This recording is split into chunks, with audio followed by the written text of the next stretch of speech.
अब मैं कुछ आयतें हैं जिनको आपके सामने रखता हूं। ये गैलेक्सी है हमारी, ये लेटरल व्यू है, ये टॉप व्यू है मिल्की वे गैलेक्सी, जिसका हिस्सा है हमारा सोलर सिस्टम। ये उसका स्केच है, एग्जैक्ट पिक्चर नहीं है।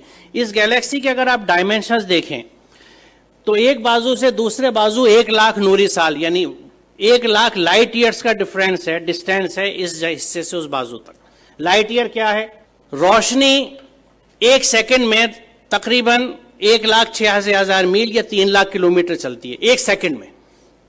इसको 60 से मल्टीप्लाई कीजिए, 1 मिनट में रोशनी कितना चली, फिर 60 से मल्टीप्लाई कीजिए 1 घंटे में कितना चली। यहां तक आते ज्यादातर आपके कैलकुलेटर्स कंप्यूटर्स फेल होने लगेंगे क्योंकि फिगर्स बहुत ऊंची चली गई। अब आप इसको 1 घंटे में आपने टाइम निकाल लिया कि 1 घंटे में रोशनी ने कितना सफर तय किया, इसको 24 से जरब दीजिए तो 1 दिन में रोशनी कितनी चली, फिर 30 से जरब दीजिए 1 महीने में कितनी चली, फिर 12 से जरब दीजिए तो 1 साल में कितनी चली। It will be N astronomical figure.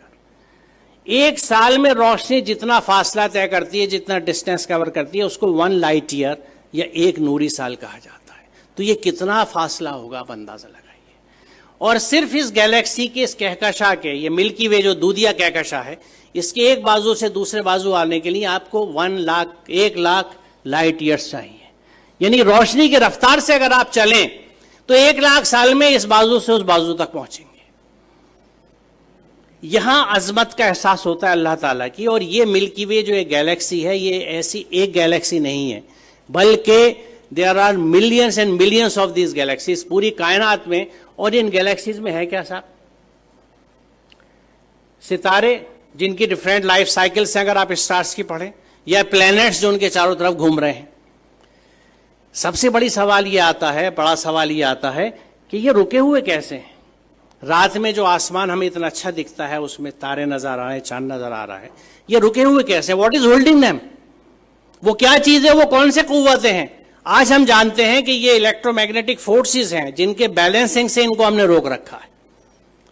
It is just phenomenal. आप ये समझिए कि मैग्नेटिक फोर्स को कंट्रोल करने के लिए इस वक्त हमारे पास जो सबसे अच्छी एग्जाम्पल है, उदाहरण है, वो मैगलेव ट्रेन का है कि मैग्नेटिक लेविटेशन से रेल की पटरी से 6 इंच ऊपर ट्रेन रन करती है, जिसको मैगलेव ट्रेन कहते हैं। उस मैग्नेटिक लेविटेशन से एक ट्रेन को सिर्फ हमने 6 इंच ऊपर उठाया है। और इन प्लैनेट्स का जो billions and billions of stars and planets और सूरज हैं, सितारे हैं, ये किस तरह से बैलेंस किए हुए मैग्नेटिक फोर्सेस के साथ। ये कितना जबरदस्त कैलकुलेशन है, कितना जबरदस्त हिसाब है। और इसको जब आप समझते हैं और सूरह रहमान की उस आयत को देखते हैं कि बस समा रफा व वज़ल मीज़ान, तो बात समझ में आती है कि उसने आसमान को बुलंद किया और एक तवाजुन कायम कर दिया। तवाजुन की अहमियत की वजाहत है क्योंकि आप इमेजिन कीजिए, मुझे नहीं पता, मैंने बचपन में खेल खेला है, उसका जिक्र मैं हमेशा इस तकरीर में अपनी करता हूं कि मैग्नेट से जब हम लोग छोटे थे तो हमारे पास वो मोबाइल फोन्स नहीं थे या स्मार्टफोन्स नहीं थे जो आज आप लोगों के पास हैं। हमारे पास क्या होता था? टूटी हुई चूड़ियाँ होती थी, सिगरेट के पैकेट होते थे, माचिस की डिब्बियाँ होती थी, माचिस की तीलियाँ हुआ करती थी, और इन चीज़ों से हम खेल डिवाइस किया करते थे अपने लिए। तो मैग्नेट से हम जो एक खेल डिवाइस करते थे, और वो घर से जल्दी से किसी तरह जब अम्मी की नज़र बचती थी सुई उठा लाते थे या आल पिन ले लेते थे अब्बा के ड्रॉज में से कि कागज़ के ऊपर पिन रखी और नीचे मैग्नेट रख के उसको घुमाना शुरू किया तो ऊपर से वो सुई घूमती थी। अब इस सुई को अगर आप बीच में रख के दोनों साइड मैग्नेट रख लें तो जिधर मैग्नेट का फोर्स ज्यादा होगा सुई उधर भागेगी। एक स्टेज ऐसी आएगी कि सुई बीच में कांपती सी रहेगी, ना इधर जा सकती है ना उधर, क्योंकि यहां पे दोनों फोर्सेज एक दूसरे को न्यूट्रलाइज कर रहे हैं। इधर की मैग्नेटिक की ताकत, इधर की मैग्नेटिक की ताकत एक दूसरे को न्यूट्रलाइज कर रही है, नलीफाई कर रही है। वो सुई बीच में ट्रैप्ड है। अब आप इसे इमेजिन कीजिए कि अगर आप ऐसे ही 2 मैग्नेट ऊपर नीचे रख लें और उस कागज को निकाल दें तो 4 मैग्नेट के बीच में हैंग कर जाएगी नीडल। बड़ी मेहनत करनी पड़ेगी इसको बीच में हैंग करने के लिए, एक सुई को।